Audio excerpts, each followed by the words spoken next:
Despite all the meetings, despite all the promises, the Black on Asian crime wave in Sacramento continues unabated.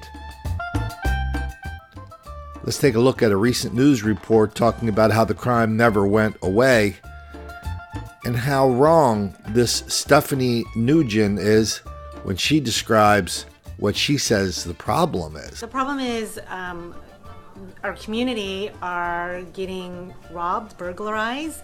They're getting their purses snatched. They're getting folks are coming into their house when they're at home and beating them up, taking money, taking jewelry.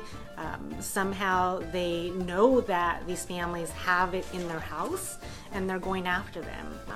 We get a lot of clients that come through our door telling us things that have happened to them, but they're never vocal about it. They share with us the story in confidence. The point is, we hope the police try to get response fast. That's all we want. The bottom line, we want peaceful. And last year and this year is a bad year for Sacramento.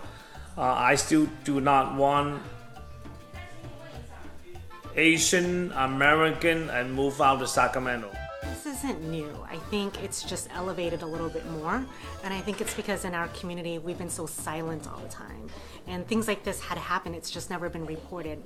It makes me happy to hear that our community is finally pulling forward and actually making noise and saying things and asking and demanding for our leadership to be able to provide more resources and services to our community. I think this is just the first step in getting our community, our immigrant and refugee community, to understand that unless your voice is being heard, things are not going to change. We have a great relationship with the Sacramento Police Department. Stephanie, on this channel, we've done more Black on Asian violence. We've exposed more of it than any other place in the country. We've done Black on Asian all over the country, whether it's in Philadelphia, New York, Rochester, San Francisco, Sacramento, Los Angeles, on and on and on. But for you to say the problem is black people attacking Asian people, well, I'm sorry to be the one to be the bearer of bad news here. That's not how the people who run Sacramento look at it.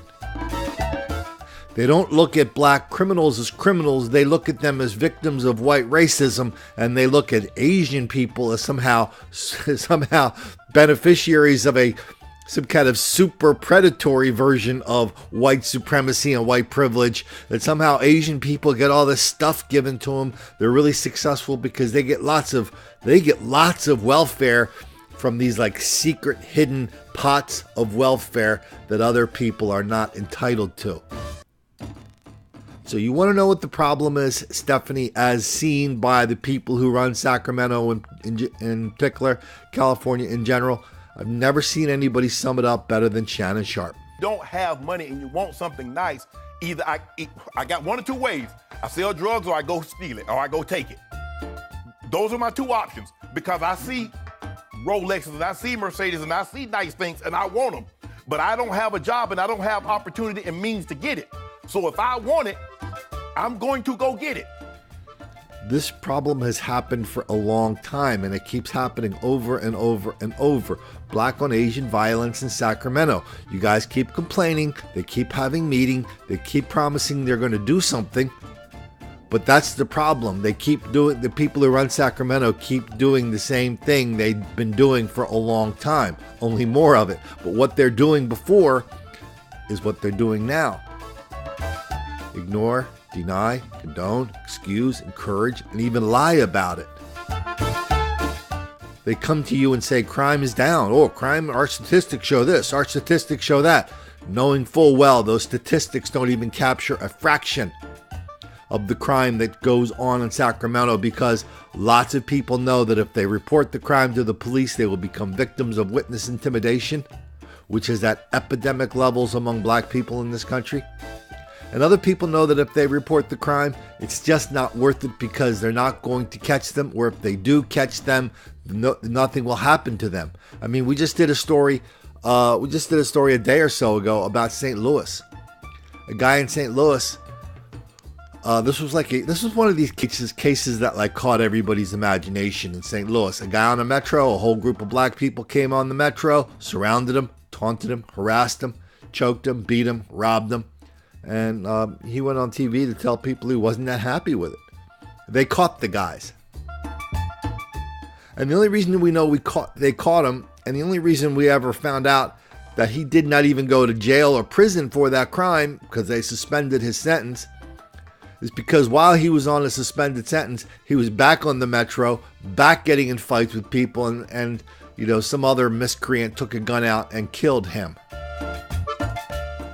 People in that whole Bay Area, Sacramento included, they know that Asian people are relentless victims of black harassment, violence, and murder. In San Francisco, they called it that town's dirty little secret. The black on Asian violence. Yet everybody's very polite. No one wants to point the finger. When it comes time to have a Black Lives Rally Matter, they round up a few Asian people in the background to make sure it's all good.